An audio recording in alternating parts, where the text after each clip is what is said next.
سجاد ہے جس کے ذریعے اسلام نے آج پھر سے اپنے وجود کو جو ہے زندہ پایا۔ ہاں عزیزان، مجلس حسین سب سے زیادہ احترام رکھتا ہے، اور اسی لیے مجلس حسین میں یہ نہ دیکھیں کہ کس کی مجلس ہے، بلکہ یہ دیکھیں کہ مولا حسین کی مجلس ہے، اور جہاں حسین کی مجلس ہے وہاں اسے رونق بخشنے کی ذمہ داری ہر عزادار حسین کی ذمہ داری ہے۔ آج مسئولین نے حقیر کو نوبت دی، اسی وجہ سے آپ کے محضر میں حاضر ہوا ہوں، اور موضوع جو آخر نے انتخاب کیا وہ ہے استکبار کا مقابلہ قرآن کی روشنی میں۔ کہ سب سے پہلے اس کے چارچوب کو آپ کو میں بیان کر دوں کہ کس چارچوب میں ہم آج اپنی بحث کو گفتگو کریں گے، کہ سب سے پہلے لغوی لحاظ سے اور اصطلاحی لحاظ سے استکبار کے معنی کو سمجھیں گے، اور یہ ثابت کریں گے کہ یہ ٹرم استکبار، یہ لفظ استکبار کسی کا ایجاد کردہ نہیں۔ یہ نہیں کہ رہبر کبیر انقلاب امام خمینی رحمۃ اللہ علیہ نے آ کر اسے ایجاد کیا ہے، اسے ایک نئی چیز، ایک بدعت شروع کی، بلکہ یہ لفظ استکبار قرآنی ٹرم ہے۔ قرآن نے اسے آ کر ہم سے متوجہ کروایا، قرآن نے آ کر ہمیں بتایا کہ استکبار ہے دنیا میں، استکبار وجود رکھتا ہے، اور یہ استکبار آ کر تمہیں جو ہے تباہی کی طرف لے جاتا ہے۔ لغوی لحاظ سے الصحاب، مقاییس اللغہ، مفردات الراغب آغا اصفہانی فرماتے ہیں کہ یہ لفظ استکبار، اس کا مادہ جو ہے کبورہ اور کبیرہ سے ہے، اور یہ مصدر کبر سے لیا گیا ہے، اور یہ لفظ اپنے ثلاثی مجرد میں رہ کر معنی یہ دیتا ہے، اگر کبورہ سے ہے تو اس کا معنی ہے اپنے آپ کو بڑا سمجھنا، اور اگر کبرہ سے ہے تو معظم کا معنی ہے۔ لیکن مفردات راغب میں فرماتے ہیں کہ اگر یہی لفظ معظم اور تجبر کے اگر معنی میں ہو تو تواضع کے مقابل میں اسے استعمال کیا جاتا ہے، یعنی تواضع کے مقابل میں اگر آ کر آپ کبر اختیار کرے، تکبر اختیار کرے، تو یہاں پہ یہ ہے تواضع کے مقابل میں ہے۔ لیکن اسی لفظ کے مفسرین میں دو نظریہ بیان فرماتے ہیں۔ مجموع البیان آغا طبرسی ایک نظریہ بیان فرماتے ہیں، المیزان میں علامہ طباطبائی نظریہ بیان فرماتے ہیں۔ اسی لفظ استکبار کے معنی میں کہ لفظ استکبار باب افعال میں آ کر یہ لفظ جب استکبار کا معنی دیتا ہے یعنی طلب کبر کا معنی دیتا ہے، تو یہاں پر آ کر استکبار میں اور تکبر میں فرق بتاتے دونوں۔ علامہ طباطبائی اور صاحب میزان، صاحب مجموع البیان فرماتے ہیں کہ استکبار کا اس شخص کو مستکبر کہیں گے جو استکبار کا مستحق نہیں ہے، جو تکبر کا مستحق نہیں ہے لیکن خود تکبر کرتا ہے، اسے کہیں گے اس مستکبر، استکبار کرنے والا۔ لیکن متکبر کسے کہیں گے؟ متکبر اسے کہیں گے جو خود کے اندر یہ صلاحیت، یہ استحقاق رکھتا ہے کہ تکبر کرے، اور فرماتے کہ یہ صرف مختص ذات اقدس الہی کے لیے، وہ ذات جو کبرائی ہے، وہ ذات جو مسبب الاسباب ہے، وہ ذات جو الہ العلت ہے، وہ ذات جو تمام مخلوقات کا خالق ہے، وہ ذات جو تمام موجودات کا وجود کرنے والا ہے، صرف اسے ہی حق ہے کہ وہ اپنے آپ میں تکبر کرے، اور یہ کبریائی تقاضا کرتی ہے کہ کبر خدا سے مختص ہو۔ یہ نظریہ مجموع البیان کا ہے کہ فرماتے کہ استکبار میں استحقاق نہیں ہوتا، آدمی مستحق نہیں ہوتا، اور وہ خود طلب کبر کرتا ہے۔ لیکن علامہ طباطبائی المیزان میں بہت پیارا معنی بیان فرماتے، توجہ فرمائے گا عزیزان۔ علامہ طباطبائی المیزان جلد 2 میں فرماتے ہیں کہ استکبار کا معنی ہے کہ شخص تکبر کرے، خود کسی چیز کا لائق نہیں، تکبر کرے اور اس تکبر کو فعلیت پہنچائے، دوسروں پہ ٹھوس کر، اس شخص کو مستکبر کہیں گے۔ یعنی خود لائق نہیں کہ اپنے آپ کو بڑا سمجھے، اعلیٰ سمجھے، برتر سمجھے، لیکن اس کو فعلیت بخشنے کے لیے دوسروں پر اسے ٹھوسے، اس شخص کو کہیں گے مستکبر۔ اور متکبر کہتے ہیں اس شخص کو کہیں گے جو خود اپنے ذات میں ایک نفسانی کیفیت رکھتا ہے تکبر کا، اور خود اپنے اس تکبر کو اپنے پاس لے کر بیٹھا ہے اپنی جگہ پر، اسے متکبر کہیں گے۔ یعنی متکبر شخص اتنا خطرناک نہیں جتنا وہ مستکبر ہے، کیونکہ متکبر خود اپنے نفسانی اس صفت کو لے کر اپنی جگہ پہ بیٹھا ہے، لیکن مستکبر وہ ہے جو خود لائق تو نہیں لیکن اپنی اس تکبر کو دوسروں پر جو ہے ٹھوس کر اسے پھیلے بخشتا ہے۔ اور اگر ان دونوں کا ہم نتیجہ لے تو ہمیں یہی معنی ملتا ہے کہ مستکبر یعنی وہ جو اپنے آپ کو سب سے بہتر سمجھتا ہو، سب سے اعلیٰ سمجھتا ہو، سب سے بڑھ کر سمجھتا ہے، اور اس سمجھنے کے ساتھ دوسروں پہ اس کو ٹھوستا ہے کہ تم بھی قبول کرو کہ میں تم سے بہتر ہوں، میں تم سے اعلیٰ ہوں، میں تم سے بڑھ کر۔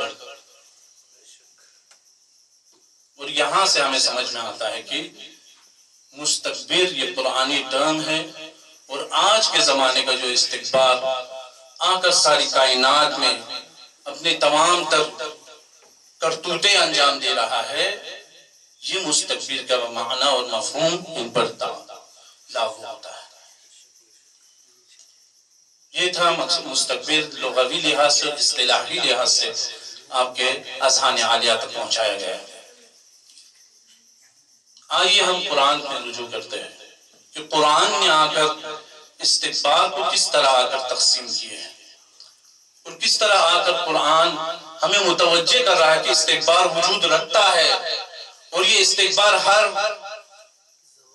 جنبے میں آپ کے زندگی میں آ کر اثر کرتا ہے، اور آ کر آپ کو اس مرحلے تک پہنچاتا ہے کہ جہاں پر آپ خدا کی ذات کے مقابل میں آ کر اس استکبار کو اظہار کر رہے ہیں۔ کہ سورہ نساء آیت نمبر 172 میں ارشاد گرامی ہوتا ہے وَمَنِ اسْتَنْكِفْ وَاسْتَكْبِرْ عَنْ عِبَادَتِهِ وَمَنِ اسْتَنْكِفْ عَنْ عِبَادَتِهِ وَاسْتَكْبِرْ فَسَيَحْشُرُهُمْ إِلَيْهِ جَمِيعًا۔ ارشاد گرامی ہوتا ہے کہ جو بھی اپنے آپ کو روکے، پہلا مرحلہ ہے روکنا عبادت الہی سے، وَاسْتَكْبِرْ یہاں واو ترتیبی ہے، یعنی یہ مرحلہ بڑھ رہا ہے کہاں تک؟ استکبار کے مقام تک۔ یہاں تک تھا کہ وہ اپنے آپ کو روک رہا تھا عبادت الہی سے، لیکن بعد والا مرحلہ یہاں پہنچا کہ وہ اس استکبار تک پہنچا کہ خود کو اس عبادت کے مقابل میں بہتر سمجھ کر، بڑھ کر سمجھ کر اس ذات کی عبادت سے خود کو دوری رکھتا ہے، دوری میں اختیار کرتا ہے، اسے مستکبر کہیں گے۔ اور یہ استکبار کا نتیجہ یہ کہ فَسَيَحْشُرُهُمْ إِلَيْهِ جَمِيعًا، قیامت کے دن اسے خداوند متعال کے ذات کے پاس حاضر کیا جائے گا۔ اور اس کی مثال شان نزول میں فرماتے کہ نجرانی عیسائیوں نے آ کر رسول اکرم سے فرمایا کہ یا رسول اللہ آپ کیوں ہم عیسائیوں کی جو ہے عیب جوئی کرتے ہیں؟ رسول اللہ نے فرمایا میں نے کون سی عیب جوئی کی آپ کی؟ میں نے کہا کہ تم اس خدا کی بات کرو جسے میں مانتا ہوں، اور تمہارا جسے تم خدا مانتے ہو وہ خود خدا کا بندہ ہے حضرت عیسی۔ اس بات پر رسول کے یہ آیا نازل ہوئی کہ وَمَنِ اسْتَنْكِفْ عَنْ عِبَادَتِهِ وَاسْتَكْبِرْ فَسَيَحْشُرُهُمْ إِلَيْهِ جَمِيعًا۔ اس کے بعد آیت نمبر 173 میں فرماتے ہیں وَأَمَّا الَّذِينَ اسْتَنْكَفُوا وَاسْتَكْبَرُوا فَيُعَذِّبُهُمْ إِلَيْهِ عَذَابًا عَظِيمًا عَذَابًا عَلِيمًا۔ اور جو استکبار، جو استنکاف اختیار کرتے ہیں اور استکبار اختیار کرتے ہیں خداوند متعال کے مقابل میں، وہ عذاب الہی میں، وہ بھی دردناک عذاب الہی میں شامل ہو گیا۔ اس کے بعد آ کر استکبار اور استنکاف میں آ کر مثال بیان فرماتے ہیں مفسرین کے۔ استنکاف میں یہ عیسائی و نجرانی کے عمل کے پیروکار ہیں، اور جب انسان عبادت میں اپنے آپ کو اس قدر اعلیٰ سمجھنے لگے، عبادت الہی میں اپنے آپ کو، یہ وجود اس قدر اپنے آپ کو بڑا سمجھنے لگے کہ وہ خدا کے حکم کے مقابل میں آ کر جو ہے اپنے آپ کو حکم خدا سے بھی زیادہ بڑھ کر سمجھنے لگتا ہے۔ اس کی سب سے بہترین مثال قرآن فرماتے ہیں استکبار ابلیس ہے۔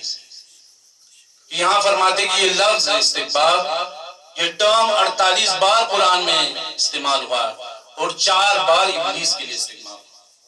کہ جب خداوند متعال نے فرمایا کہ میں آدم کی اس پتلے میں جب روح بخشوں گا اپنی، تو تم سب پر لازم ہے کہ سجدہ کرو، لیکن شیطان نے آ کر یہاں پر بغاوت کی، اور یہ بغاوت اس وجہ سے نہیں تھی کہ میں خدا کو نہیں مانتا، بلکہ اس وجہ سے تھی کہ وہ یہ سوچتا تھا کہ آج تک میں تیری عبادت کرتے آ رہا تھا، آج تک میں تیری بات مانتے آ رہا تھا، تیری عبادت میں اپنے آپ کو اس اعلیٰ مرتبے تک لے کے آیا، لیکن آج اگر تو کہتا ہے کہ مجھے آدم کو سجدے کرنے کو، تو یہ خدا آدم مجھ سے بہتر نہیں، کیونکہ مجھے تو نے آگ سے بنایا، آدم کو مٹی سے بنایا، اور مٹی سے آگ جو ہے افضل ہوتی ہے۔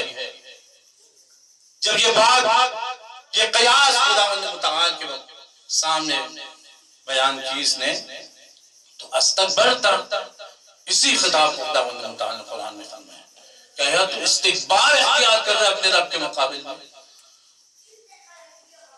اور یہ وہ استکبار عبادی ہے کہ انسان اپنے آپ کو عبادت میں اس قدر اعلیٰ سمجھے کہ حکم خدا کے مقابل میں، کہ وہی خدا ہے جس کی عبادت آج تک شیطان کرتا تھا، لیکن آج اپنی عبادت کو اس قدر بڑا سمجھنے لگا، اس قدر اپنی عبادت کو اعظم اور عظیم سمجھنے لگا کہ خدا کے حکم کے مقابل میں خود کی عبادت کو بڑھتر سمجھ کر وہ آج اس استکبار تک پہنچا کہ خدایا اس حکم کو میں نہیں مان سکتا۔ یہ ہے استکبار عبادی۔ مستکبرین جہان کا طریقہ کار بھی یہی ہے کہ ہمیں اس قدر مشغول کر دے دینی امور میں کہ ہم اپنے حکم الہی کے اس حقیقی معنی کو بھول جائیں۔ شیطان نے استکبار حکم الہی میں کی، وہ سمجھتا تھا عبادت الہی میں ہے سب کچھ، عبادت میں ہے سب کچھ، لیکن اصل حکم میں ہے۔ حکم الہی کے سامنے سر تسلیم خم ہونے کا معنی ہے عبادت، اور استکبار کے مقابل میں یہاں پہ ہماری ذمہ داری یہی بنتی ہے کہ جہاں بھی حکم الہی ہو وہاں پر خدا کی عبادت کی جائے۔ یہ پہلی قسم تھی استکبار عبادی۔ آئیے استکبار سیاسی کے بارے میں بحث کرتے ہیں۔ دوسری قسم استکبار کی سیاسی استکبار۔ تیسری قسم استکبار کی اکنامیکل ایروگنس ہے، یعنی اقتصادی استکبار، کہ انسان کو خدا جب مقام دے، سیاسی مقام دے، تو کس طرح انسان مبتلا ہو جاتا ہے اپنے آپ کو بڑھ کر بڑھتر سمجھنے میں، اور اس بڑھتر سمجھنے کو دوسروں پر کس طرح تحمیل کرنا شروع کر دیتا ہے۔ جب انسان کو خدا دولت اور جائیداد سے بھر دیتا ہے تو کس طرح یہ اپنے اس اکنامیکل اسٹیٹس کو لا کر دوسروں کو پر ٹھوسنا شروع کر دیتا ہے اور اپنے آپ کو دوسروں سے بڑھ کر سمجھنا شروع کر دیتا ہے۔ اور آخری استکبار علمی، جب انسان صاحب علم بن جائے اور صاحب علم بننے کے بعد دوسروں پر اپنی علمیت کو ٹھوسنا شروع کر دے کہ میں تجھ سے بہتر ہوں، میں تجھ سے عالم ہوں، تو کیا ہے میرے سامنے۔ یہ استکبار علمی ہے۔ کہ قرآن میں استقبال سیاسی کے بارے میں سورہ قصص آیت نمبر 4 میں ارشاد گرامی ہوتا ہے، ان فرعون علا فی الارض وجعل اہلها شیعا یستضعف طائفة منهم یذبح ابناءهم ویستحیی نساءهم انه کان من المفسدین۔ بہت ہی توجہ کا طالب عزیزان، خداوند متعال ہمیں استقبال سیاسی سے آشنا کروا رہا ہے۔ یہ ٹرم کسی مجتہد کا نہیں، یہ ٹرم کسی عالم کا نہیں، یہ ٹرم کسی شخص کا نہیں، خداوند متعال نے آ کر اس ٹرم کو ہم سب سے خطاب ہو کر بیان فرما رہے ہیں کہ ان فرعون علا فی الارض۔ مستقبل سیاسی کے اوصاف خداوند متعال بیان کر دے کہ یہ فارمولہ ہے ہم سب کے لیے کہ ہر زمانے میں آ کر اسے تطبیق کرے اور سمجھے کہ سیاسی استقبال کون ہے اپنے زمانے میں، کہ ان فرعون علا فی الارض۔ فرعون نے اپنے آپ کو بڑا سمجھنا شروع کر دیا، زمین پر اپنے آپ کو اعلیٰ سمجھنا شروع کر دیا۔ پھر کیا کیا؟ وجعل اہلها شیعا۔ سب سے پہلا مستقبل حاکم کا طریقہ کار یہ ہے کہ وہ اپنے قوم کو جو ہے طبقے میں تقسیم کر دے۔ جب قوم تقسیم ہو جائے، ٹکڑے ٹکڑے ہو جائے، تو اس قوم میں طاقت نہیں رہتی کہ وہ آ کر مستقبل کا مقابلہ کرے۔ یہ طریقہ کار ہے۔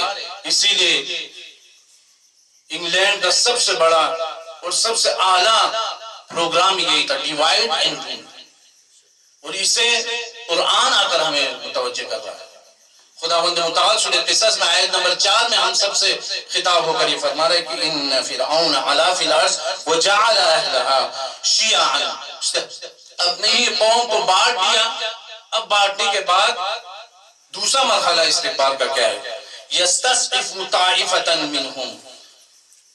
اسی قوم کو جو ہے جب بانٹنے کے بعد انہیں شروع کرتا ہے تقسیم کرنا کہ تم امیر ہو، تم سب سے اعلیٰ ہو، تم اعلی قبیلے کو ہو، تم سب سے بہتر ہو، تم میں عالم ہے، یہ علماء سب سے بہتر، یہ جو فقیر اور جو پڑھے لکھے نہیں، یہ سب سے ضعیف ہے، ان کو جو ہے دور رکھو۔ اگر یہ لائق ہے تو ان کا استعمال کرو، اگر لائق نہیں تو انہیں گائیں اور بیلوں کی طرح مار کر کاٹ کر پھینک دو۔ اور یہی طریقہ کار فرعون نے اختیار کیا، اور قرآن نے ہمیں متوجہ کر رہا ہے کہ یہ استقبال کا طریقہ کار ہے۔ یستضعف طائفة منهم، استضعاف قرار دیتے ہیں اسی طائفے کو۔ استقبال کا طریقہ کار یہی تھا۔ آ کر سب سے پہلے دنیا کو بانٹا ایسٹ ویسٹ نارتھ ساؤتھ، اور اعلان کیا کہ east don't have any ability to do development. East کو کسی بھی طرح کا ڈیولپ کرنے کا اصلاً طریقہ ہے ہی نہیں، ان کو لوٹو، ان سے جتنا بھی مال ملتا ہے چھین لو۔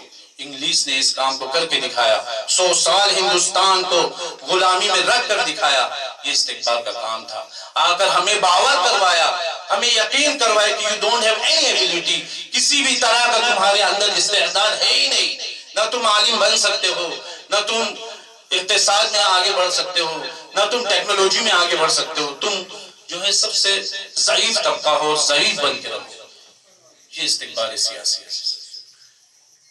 استقبال سیاسی آج بھی ہمارے زمانے میں ہم پہ حاوی ہے، لیکن مرد کبیر انقلاب امام خمینی رحمۃ اللہ علیہ نے 1979 میں آ کر ان تمام استقبالی نظام کو توڑ کر رکھ دیا اور بتایا کہ اِنَّ حِزْبُ اللَّهُ هُمُ الْغَالِبُونَ، یہ مؤمنین ہیں جو غالب ہو گئے ہمیشہ، اور غلبہ کر کے دکھایا، بتا کے دکھایا۔ اور آج 2022 میں اسی انقلاب سے سبق لیتے ہوئے، اسی استقبال میں کے مقابل میں آ کر مقابلہ کرتے دیکھ کر جب ایسٹ والوں نے دیکھا، آج انڈیا، آج چائنا دیکھے کہ امریکہ کا مقابلہ کرتے ہیں، اور اپنی اکانومی کو، اپنے ٹیکنالوجی کو آ کر جو ہے انہوں نے بڑھایا اور بتایا کہ asset is also the best۔ یہ طریقہ کار ہے استقبال سیاسی کا، کہ قرآن ہمیں اس میں متوجہ کروا رہا ہے کہ یستضعف طائفة منهم، کہ اس قوم کو پہلے بانٹو، پھر ان کو استصحاب ان میں قرار دو، اب اس کے بعد ظلم و بربریت شروع. یذبح ابناءهم ویستحیی نساءهم انه کان من المفسدین، کہ ان کے مردوں کو کاٹ کر پھینک دو، یستحیی نساء، اور ان کے خواتین کو زندہ چھوڑ دو. انه کان من المفسدین، اور بے شک فرعون جو ہے مفسدین میں سے. یہ ہے استکبار سیاسی عزیزان کے. ہمارے زمانے میں ہم اس سے متوجہ ہیں، اور آج استکبار یہی چاہتا ہمیں بانٹنا. اگر ہم بٹے رہے تو دشمنی کا مقابلہ نہیں کر پائیں گے. اگر ہم ایک ہو اور ہم مکہ بن کر اس کا مقابلہ کریں، واللہ باللہ ہم کر سکتے ہیں، کیونکہ خود قرآن نے کہا ان حزب اللہ هم الغالبون. ہم اگر متحد ہو اور حزب اللہ کا عمل اپنے اندر زندہ کرے تو غلبہ ہمارا ہوگا. یقین رکھے عزیزان، یہ مت دیکھیں کس طرز فکر کا یہ آدمی ہے، کوشش کرے کہ اپنے سے قریب رکھے، محبت کرے اس کے ساتھ، اپنے ساتھ رکھنے کی کوشش کرے، تائین کہ کل ہو سکتا ہے یہ طرز فکر بدل جائے، یہ طرز عمل ہو سکتا ہے بدل جائے، یہ طرز سلیقہ ہو سکتا ہے بدل جائے، اور ہم مل کے اس آج کے زمانے کے استقبال کے مقابل میں اس حزب اللہی عمل کو جو قرآن نے، یہ قرآنی ٹرم میں عزیزان، حزب اللہ کہے تو نہ ڈرے، کیوں قرآن نے آ کر ہمیں اس ٹرم سے آشنا کروایا. یہ منشور قرآن ہے کہ آ کے ہمیں متوجہ کروائے کہ یہ ٹرم ہے، اسے تم فارمولا بنا کر اپنے اندر استعمال کرو. حزب اللہ یعنی خدا کا حامی، خدا کے نظام کا حامی، خدا کے قانون کا حامی، خدا کے قانون کو اجرا کرنے کا حامی. یہ ہے سیاسی استقبال. اور اس کے بعد زیادہ آپ کا وقت نہیں لیتے ہوئے جلدی جلدی میں بیان کر کے زحمت تمام کروں. استقبال اقتصادی کہ اکنومیکل ایروگنس کس طرح انسان کے اندر زندہ ہوتا. جب ایک شخص کو خداوند متعال نعمتوں سے بخشتا ہے، جائیداد اسے عنایت فرماتا ہے، تو اس کی ذمہ داری کیا ہے کہ یہ جائیداد صرف خود جمع کرے اور زبردست بنگلے اور ہوٹلیں اور یہ سب بناتے جائے، اور جو اس کے ارد گرد ہے، اس کے ہمسائے ہے، ضعیف طبقہ ہے، ان کے مقابل میں اس کی کسی بھی طرح کی ذمہ داری نہیں ہے. قرآن آ کر ہمیں اس طرح متوجہ کر رہا ہے.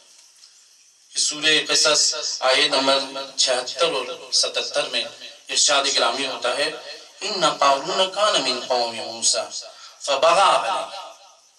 دیکھیں قارون موسیٰ کے ہدایت یافتہ تھا، ہدایت پایا ہوا تھا، موسیٰ کے ساتھ تھا، حضرت موسیٰ کے، لیکن کیا کیا اس نے؟ فبغى علیہ، بغاوت کرنا شروع اپنے ہی قوم کے ساتھ. کیوں؟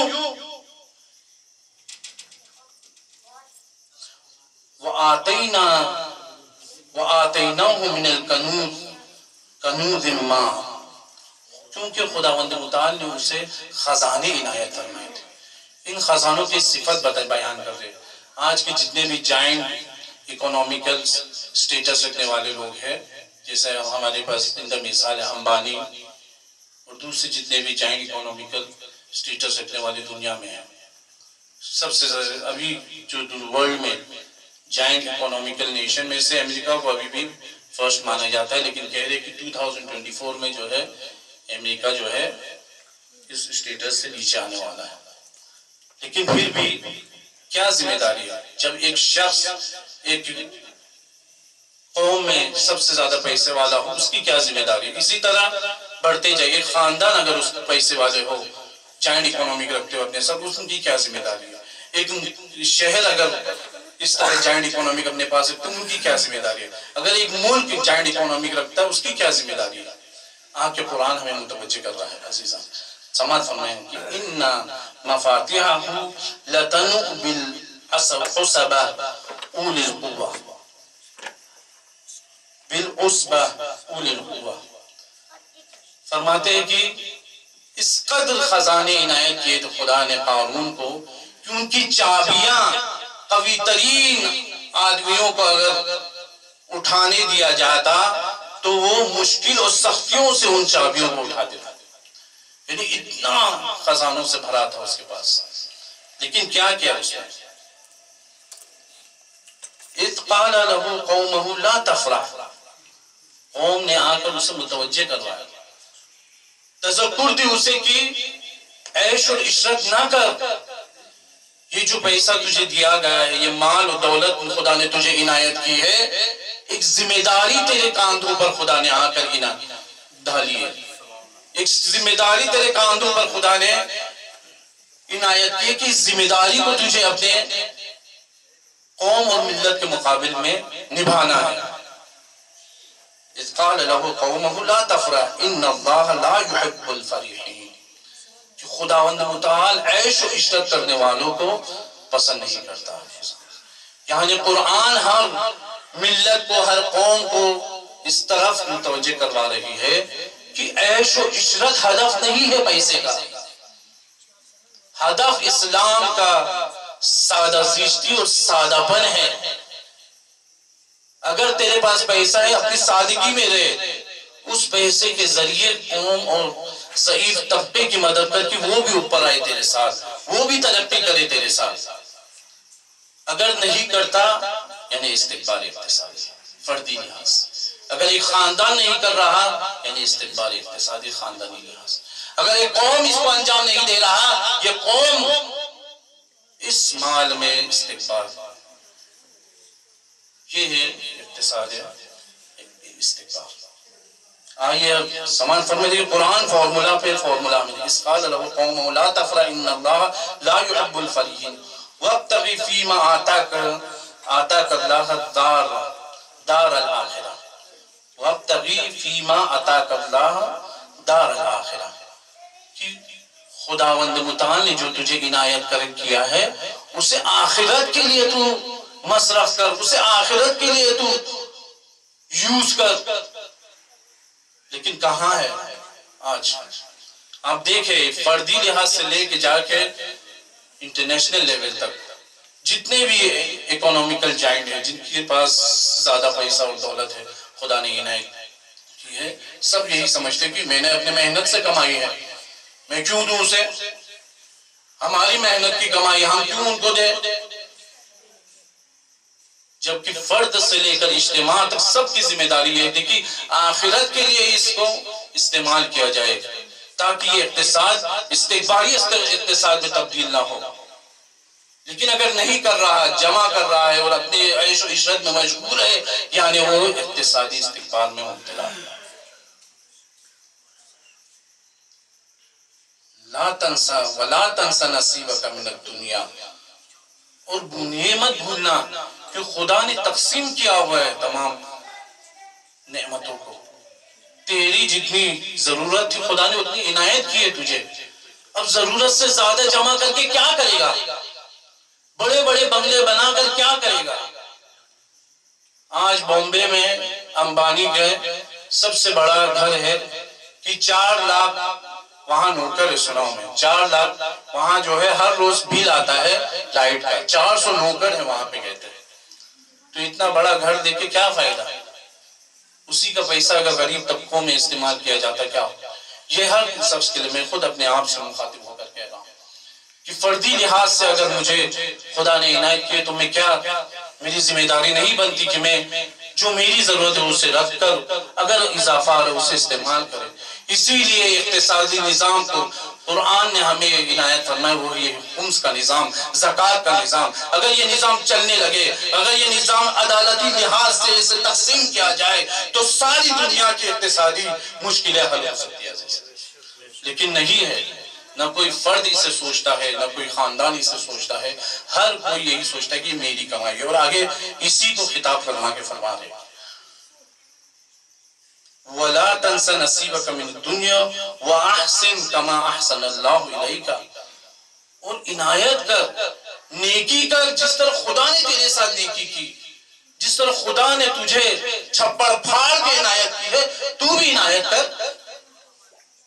کیوں نہیں عنایت کر رہا؟ کیوں جمع کر کے اپنے مال